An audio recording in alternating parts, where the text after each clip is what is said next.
यंदाच्या पावसाळ्यात कल्याण डोंबिवली शहरातील अंतर्गत रस्त्यांवर खड्ड्यांचं साम्राज्य पाहायला मिळतंय। गणेशोत्सव काही दिवसांवर येऊन ठेपला असल्याने महानगरपालिकेने तात्काळ रस्ते दुरुस्त करावेत अशी मागणी नागरिकांकडून केली जात आहे। या पार्श्वभूमीवर केडीएमसी आयुक्त यांनी गणेशोत्सवापूर्वीच रस्ते दुरुस्त केले जातील असं आश्वासन दिले। याबाबत बोलताना अभिनव गोयल यांनी सांगितले की रस्त्याची सातत्याने मी पाहणी करतोय। ज्या ज्या ठिकाणाहून मिरवणूक निघणार आहेत त्या रस्त्यांची युद्धपातळीवर दुरुस्ती सुरू आहे। महानगरपालिकेची यंत्रणा रस्त्यासाठी सज्ज ठेवण्यात आली आहे। त्याचप्रमाणे महानगरपालिका क्षेत्रातील MMRDA आणि MSRDC या यंत्रणांना देखील रस्त्याच्या डागडुजी संदर्भात सूचना करण्यात आल्या आहेत। एकंदरीतच या कामांवर नियंत्रण ठेवण्यासाठी व कामाचा दर्जा राखण्यासाठी मी स्वतः काम सुरू केलं असल्याचं या ठिकाणी सरप्राईज व्हिजिट करणार असल्याचं देखील आयुक्त अभिनव गोयल यांनी सांगितले। रस्त्यांची दुरावस्था जिथे जिथे झालेली आहे, आपण प्रत्येक वॉर्डात सगळे लोकांना कामही दिलेले आहेत। आपली यंत्रणाही सज्ज आहेत।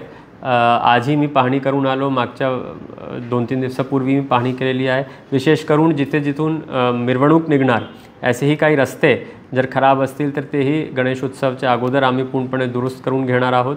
आमची यंत्रणा पूर्णपणे आम्ही सज्ज ठेवलेली आहेत।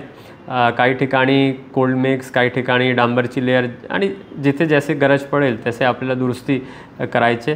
त्याचबरोबर इतर यंत्रणाचे जे काही रस्ते आहेत जसे की MMRDA, MSRDC त्यांच्यासोबतही बैठका झाल्या आहेत। त्यांनाही सूचना दिलेल्या आहेत।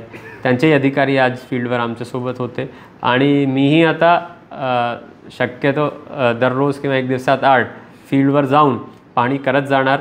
काही शेड्यूल्ड आणि काही सरप्राईज, जेणेकरून आपले रस्ते सुरक्षित राहणार, नागरिकांना कुठल्याही प्रकारचे त्रास होणार नाही असे आपण प्रयत्न करतोय। ब्युरो रिपोर्ट, जनशक्ती, कल्याण।